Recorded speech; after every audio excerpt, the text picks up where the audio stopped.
Welcome back to another episode of Harvested and Handcrafted. Man, we've been doing this for a while now, Jesse. I feel like we're in I've lost track of weeks. Are we in week 14? Oh my goodness. All right. So, which would be like about a little over halfway point for these market videos. So that's amazing. I can't believe I still have material to talk to you about. But there's a lot out at the market. There's a lot to see and do. Jesse got me this wonderful beef stew meat this week. I wasn't at the market. So let's check in and see how Jesse did with interviews at the market this week. Hey girl, what you got today? Good. I got some carnitas. Wait, what's your name? My name is Alyssa. I'm from Boston. Not really from Boston, but I tell people I'm from Boston. Go Sox. I got some carnitas. I got some hearty chicken pot pie. I got some barbecue chicken sweet potato. Oh, and that's good. I got some cheesesteak. It's from Philly, but you know how we Bostons. We steal everything. I got some Date stuffed pork tenderloin. That's good too. Oh, I got some chicken, French onion chicken noodle. It's great. Your mother's gonna love it. I got some chicken asparagus lemon risotto. Wait. Some beef and rice. Hold What do you on, want? lift up What do your you head want? a little bit. Wait, you're not Alyssa? Yeah, I am. Melissa. Melissa. From Boston. Not from Boston, but from Boston. No. Yeah. No, you're not.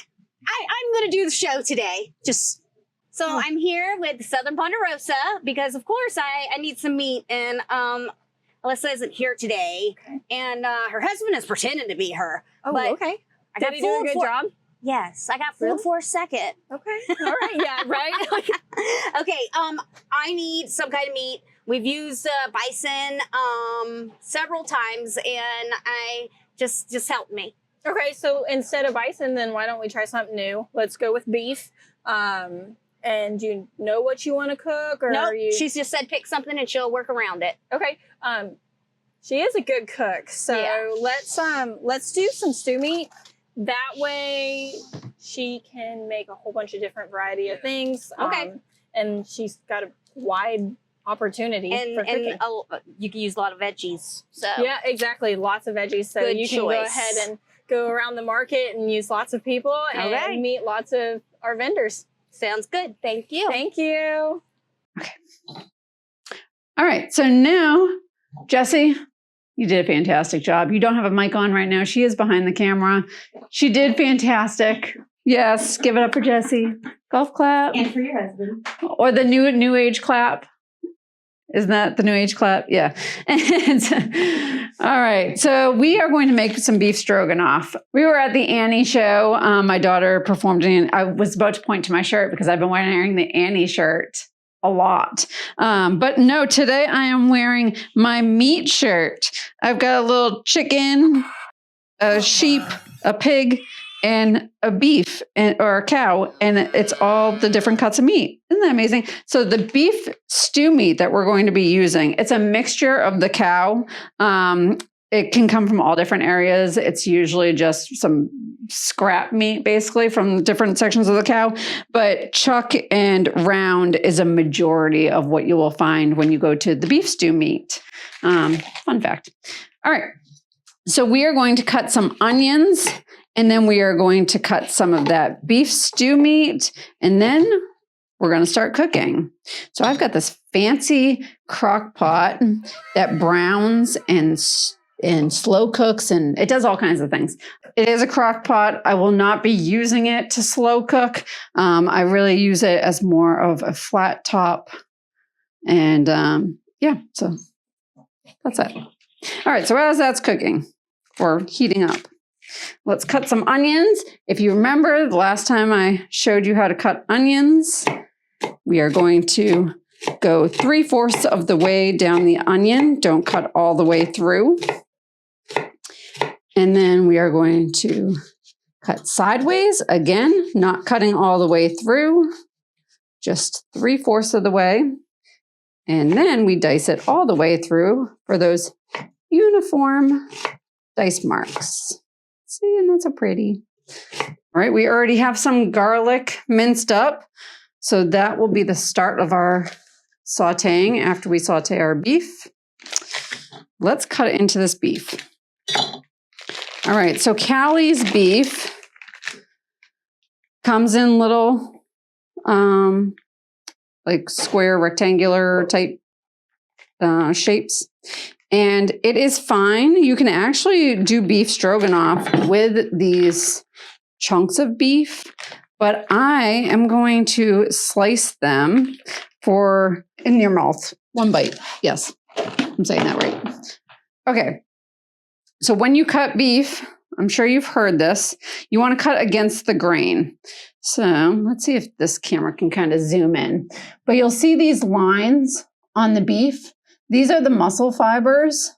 And if you cut with the grain, so in other words, if you cut in the same direction as those lines, then you don't cut down those fibers and it becomes really tough to eat. So what you want to do is you want to cut on the opposite side. So if your lines are going in this direction, you want to cut in this direction. You want to cut against the grain. So that way you're breaking down those fibers and you don't have as tough of a time chewing. Makes it nice and tender. All right, we're finishing up here, the last of our beef.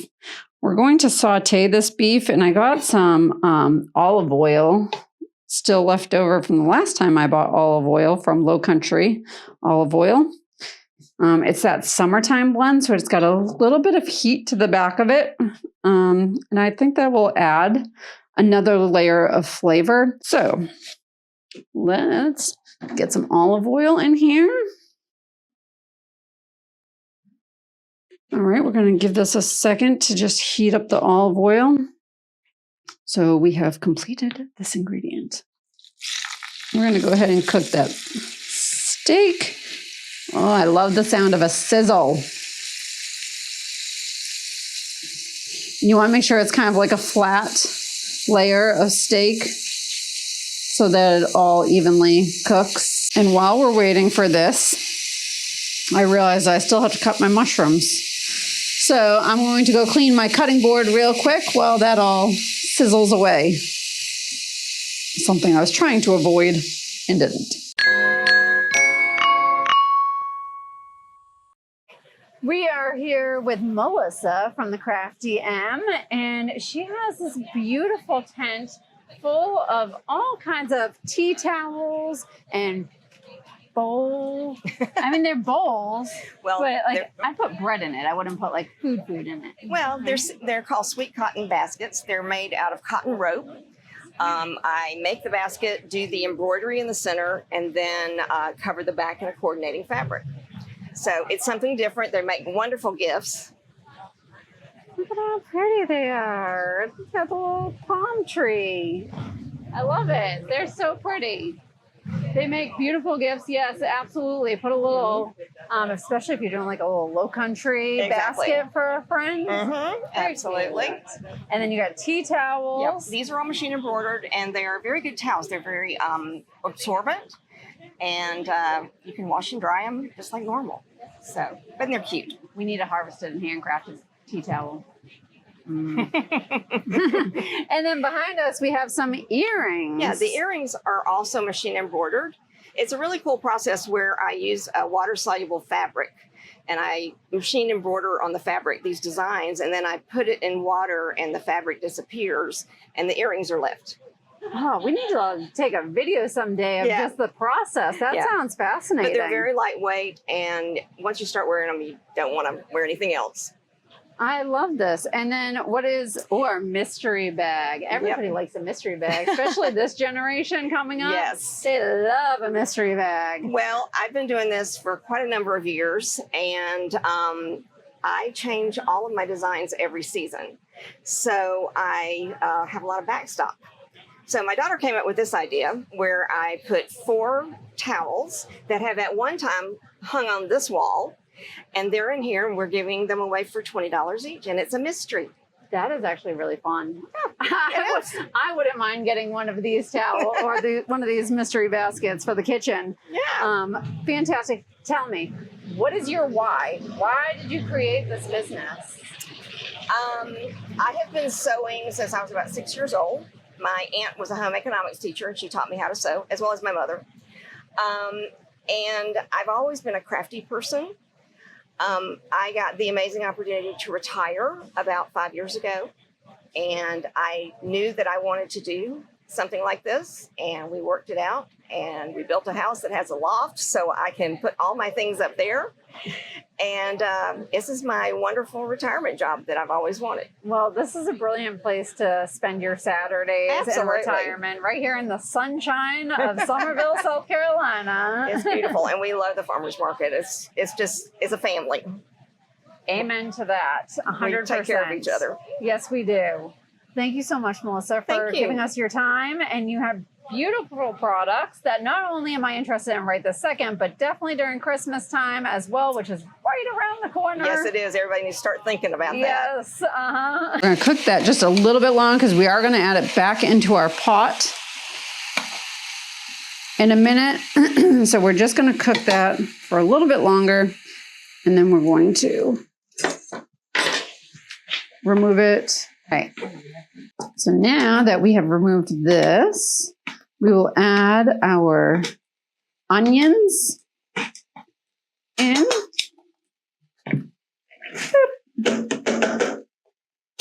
Making lots of noise. All right, we're going to put our onions in here. Now, this is a pretty big pan for the amount of sauce I'm going to make, but it's all right. It'll be fine. All right. Put that there for now. We're going to have our garlic that we're going to add in there. We're going to put our bone marrow in there. I just want these to cook for a little bit longer. And we are going to... Okay, mushrooms. Oh my goodness, I love it. All right, I'm going to cut these, and I'm going to make a big, huge mess because I'm on a very small table.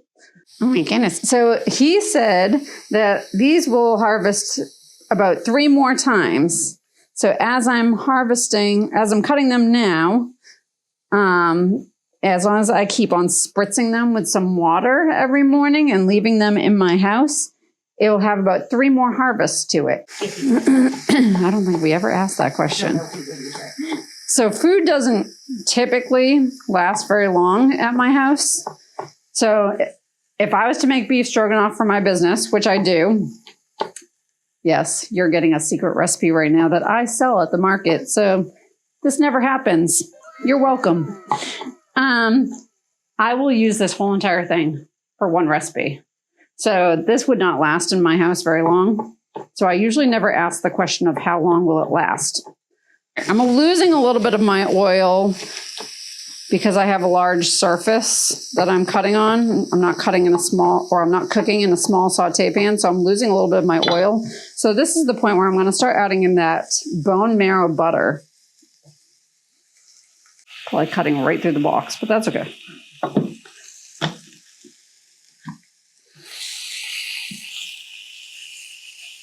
All right, let's add this rest of this mushroom. Yum, yum, yum. All right, so I did the onion. I did the garlic. You're on this side. You're on this side. All right, so I'm going to add a little bit of flour to this once all this butter is melted, and that's just to form my roux. A roux is equal parts of flour and butter, and it's used to thicken sauces,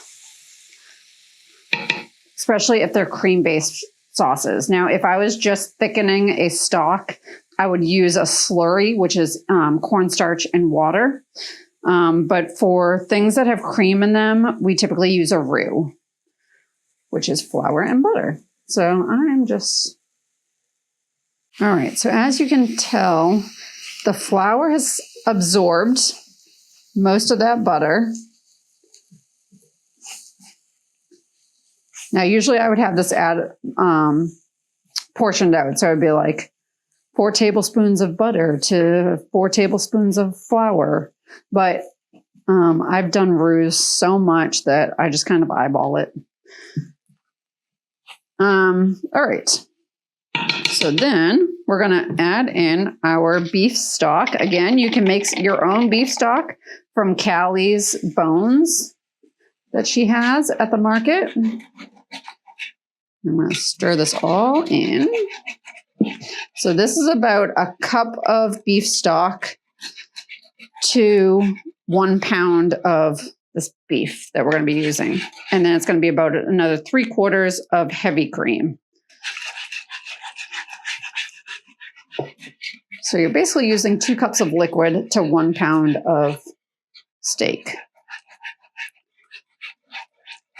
Now, once that thickens a little bit, I got noodles, I got steak, I still got to add a little bit of Dijon mustard, Worcestershire sauce, and sour cream. So with sour cream, you don't want to add sour cream directly into the pot because the heat from this will curdle the sour cream. So you want to do what they call tempering. So tempering means to get this sour cream up to the temperature of this without shocking it. So how you do that is we're going to add a little bit of sour cream into this container here. Probably want to use about 1/4 cup. We'll say that's 1/4 cup. No.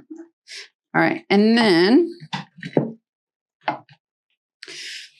we are going to take this sauce and we're going to add a little bit of this sauce to the sour cream. And then you give it a little stir. And that way it slowly gets up to temperature. It's like if you were in a hot tub, you would probably dip your toe into that hot tub first to kind of get your brain set for what's about to come. It's basically what you're doing here. Then we're going to add this whole mixture in here. All right, now we've got a nice, beautiful sauce. All right. We're going to add a little bit of Dijon mustard. That'd be cool. All right, I probably put like a tablespoon in there. We're going to do the same thing with the Worcestershire sauce. A couple little dashes. So now we've added this, and then we're going to give it a little salt and pepper. So that way it enhances all those flavors. You ever tasted a sauce that didn't have salt and pepper and you didn't really taste the flavor, and then you add a little bit of salt in there and all of a sudden you've tasted everything? Salt is good in increment, like small amounts. And then we're going to add the beef back in with all of its little juices. My voice kind of changed there. All right, and then we're just going to let it simmer for a second. And we're going to get some of Rio Bertolini's pasta. Now, I don't usually work with tongs. I really use my hands a lot. So I feel like every time I put the tongs in there, I'm like beating the noodles up. I did toss this in a little bit of oil. Reminder that I did cook these at home. So they're sticking together right this second because I cooked them like 20 minutes ago. I was going to cut it so that way it was easier for us to eat in a minute. When we go to take our first bite, we're not like grabbing that. But you know what? Let's just bowl it up the way it is. Now, if you wanted to be fancy, which I just didn't even think about it until just now, I would have loved to see some green in here. So chives, parsley. I'm not a huge fan of parsley. I just don't think it adds a whole lot of value to anything. But you can add a little bit of parsley in here. You can either do it while it's being sauced, or you can put it in the bowl and then sprinkle a little parsley on the top, or chives. Chives is probably the way I would go. That is it. It smells yummy.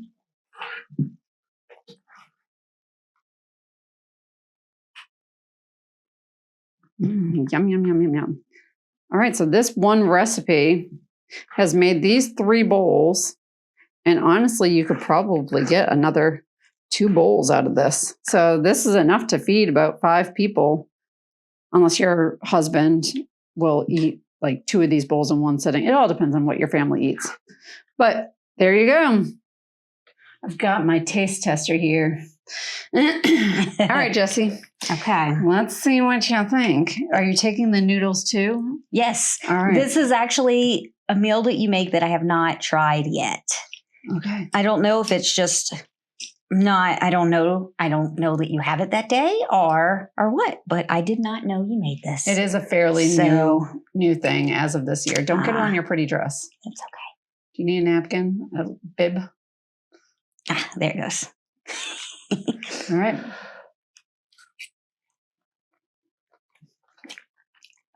I like how I wait for you to do it, like I'm waiting for you to die. And then if you don't die, then I'm going in. Let's hope I don't ever fall and die. Oh, that would be awful. I don't think this video would make it on the air if you did. All right, here we go. Let's see what I think. Oh, so the noodle thing. Yeah, I just think chomp the noodles. Yeah, I need to chop the noodles when it's at my house. This is good. I would like a little bit more salt and pepper in it. But I feel like mine is perfect.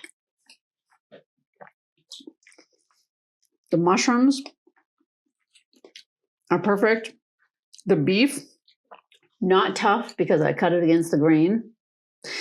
And the noodles are just buttery, and I love Rio's noodles. Like there is a true difference between Rio's noodles and store-bought noodles. There's just something about it that just elevates your dish that much more. I'm slurping.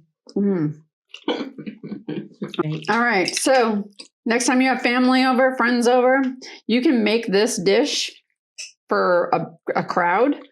This would be great for like a rainy day or a cold day or just a lazy day. Today, tomorrow, the next day.